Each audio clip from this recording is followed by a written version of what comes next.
Bienvenue sur la chaîne Toutes nos différences. Cette chaîne qui parle des spécificités de fonctionnement des personnes avec TSA. Aujourd'hui, pour cette vidéo, je voulais répondre à une question de Vanessa par rapport à la vidéo sur les stimulations vestibulaires. Que préconisez-vous comme activité bien-être pour les personnes hyposensibles au niveau vestibulaire? Alors, il faut savoir que dans la stimulation vestibulaire, il y a différentes catégories.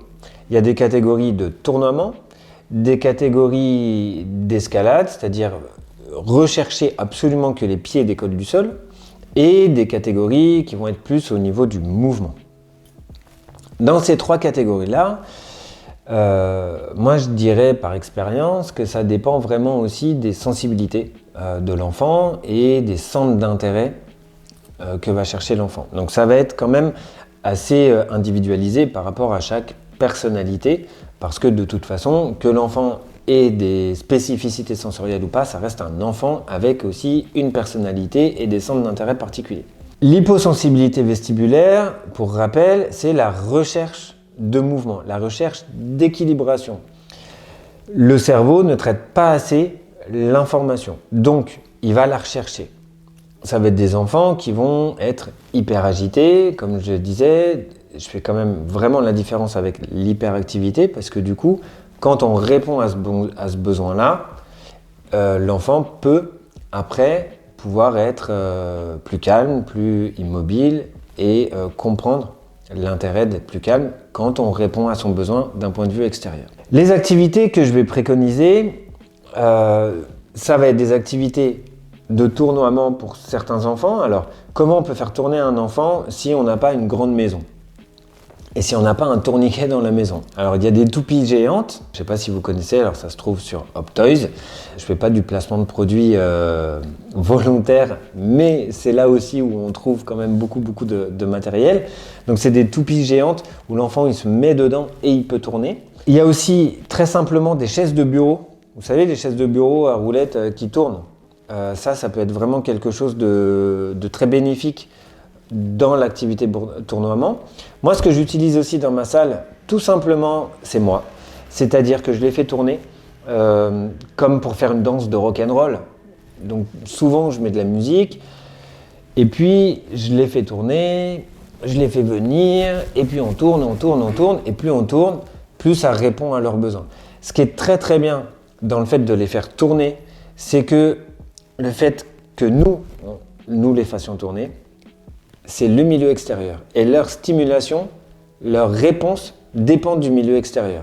Donc du coup, ils vont s'appuyer sur nous pour pouvoir répondre à leurs besoins. Et plus l'enfant dépend du milieu extérieur pour répondre à son besoin, plus on diminue les auto-stimulations. Et c'est l'objectif, vraiment, de la prise en charge et de l'accompagnement sensoriel, c'est que l'enfant prennent en compte, comprennent que le milieu extérieur peut répondre à son besoin. Donc lui, on va diminuer vraiment ses autostimulations. Alors après, ça peut être un hamac. Moi, par exemple, j'ai une chaise hamac dans ma salle et puis je fais tourner dans la chaise hamac. Ça peut être aussi une petite planche. J'ai une petite planche à roulettes et puis il s'assoit sur la petite planche à roulettes et puis je la fais tourner. C'est moins volumineux quand même qu'un hamac, je vous l'accorde. Il y a sûrement d'autres idées. Là, pour l'instant, c'est les premières idées qui me viennent en tête, mais par rapport au tournoiement. Ensuite, va y avoir des activités qui vont permettre à l'enfant d'avoir les pieds qui décollent du sol. Alors ça, souvent, on voit des enfants qui escaladent partout, qui, quoi qu'il arrive, dès qu'ils peuvent, montent sur quelque chose, montent sur un rebord de mur dans la rue, montent sur une chaise, ou par exemple, c'est des enfants qui, quand ils sont assis, même s'ils sont calmes, ils ne peuvent pas avoir les pieds qui touchent le sol.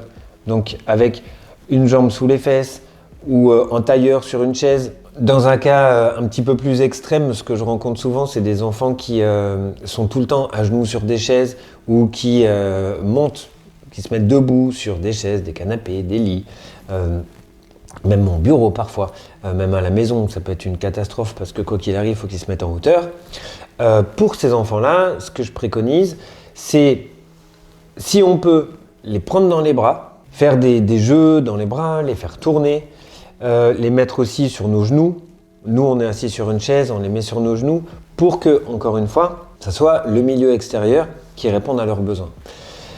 Après, il y a les amener dans les parcs, les amener dans des squares, les faire escalader, faire en sorte qu'ils puissent avoir un temps que nous, on décide, qu'on octroie, pour qu'ils puissent le faire d'une manière adaptée. C'est beaucoup plus adapté d'aller escalader, de grimper sur des jeux dans une aire de jeu que d'escalader à la maison, de grimper à la maison. Ensuite, il va y avoir tout l'aspect mouvement. Et ça, l'aspect mouvement, il est plus simple à trouver, c'est-à-dire des moments où on peut courir, des moments où l'enfant il peut même tourner en rond. Toutes ces activités-là, ce qui me semble le plus important à comprendre, à mettre en place, c'est l'aspect structuré.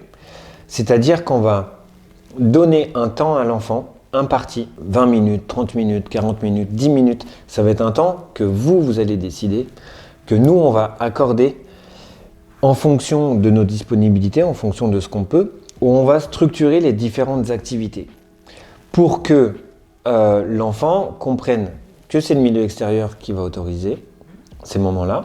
On va aussi... Moi, ce que je fais, c'est que je vais les alterner des activités de mouvement qui répondent à l'hyposensibilité vestibulaire avec des moments calmes et d'immobilité. Donc, dans mes prises en charge, je vous partage mes protocoles. Je vais faire 4 activités différentes.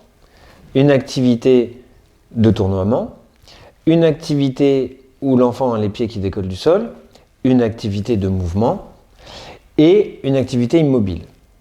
Donc ça va être par exemple une toupie géante, une chaise ou mes genoux, un endroit délimité, c'est-à-dire moi ce que je fais souvent c'est que je mets 2 scotch par exemple, ou je mets un tapis au sol, par terre, je mets un endroit délimité dans lequel l'enfant il a le droit de bouger, de faire tout ce qu'il veut, mais il doit rester dans cet endroit-là, ou une pièce particulière, et une chaise avec un bureau.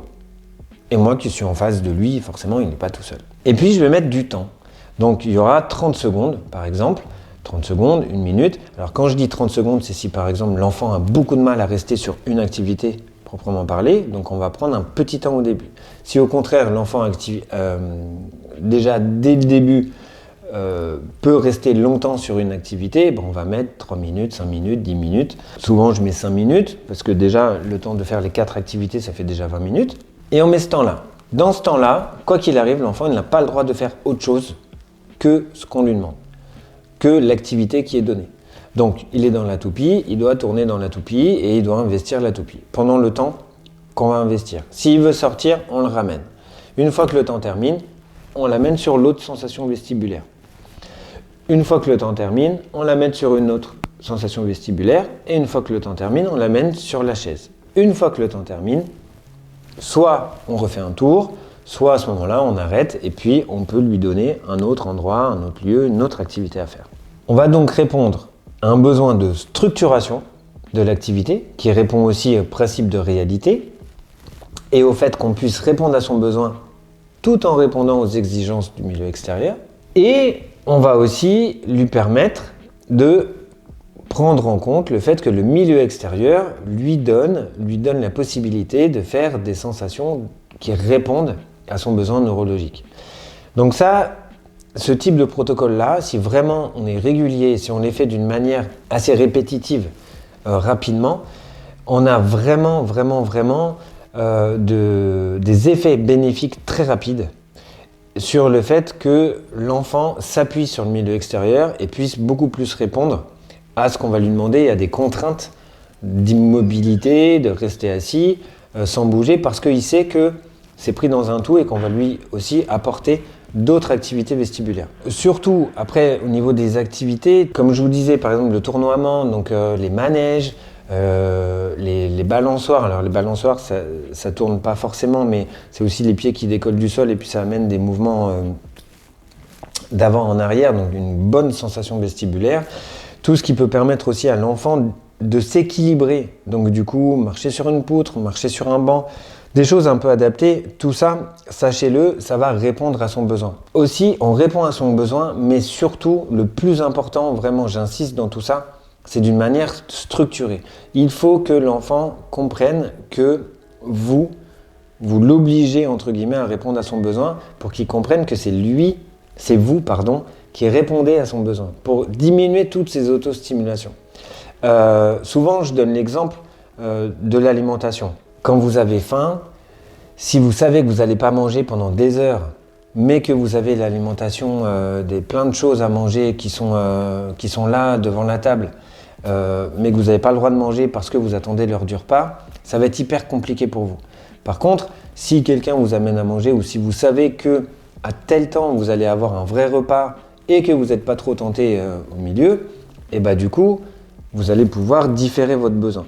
Donc ça, c'est hyper important dans tout ce qui est prise en charge, accompagnement sensoriel, c'est de structurer les choses et d'amener des temps où là, vous répondez à 200% aux besoins vestibulaires ou aux besoins sensoriels en général pour que l'enfant puisse après différer ses besoins. Voilà, j'espère avoir répondu à votre question, Vanessa. Pour les autres, j'espère que cette vidéo vous a été utile. Je répondrai à toutes les questions, en tout cas un maximum de questions que je peux, à travers d'autres vidéos. N'hésitez pas à vous abonner à la chaîne, comme ça vous serez au courant de tout ça. Je vous souhaite à tous et à toutes une très bonne journée et à très vite dans une prochaine vidéo. Si vous voulez en savoir plus et recevoir votre vidéo gratuite sur les spécificités sensorielles des personnes avec autisme et mieux comprendre leur comportement, n'hésitez pas à cliquer sur le lien en description de la vidéo.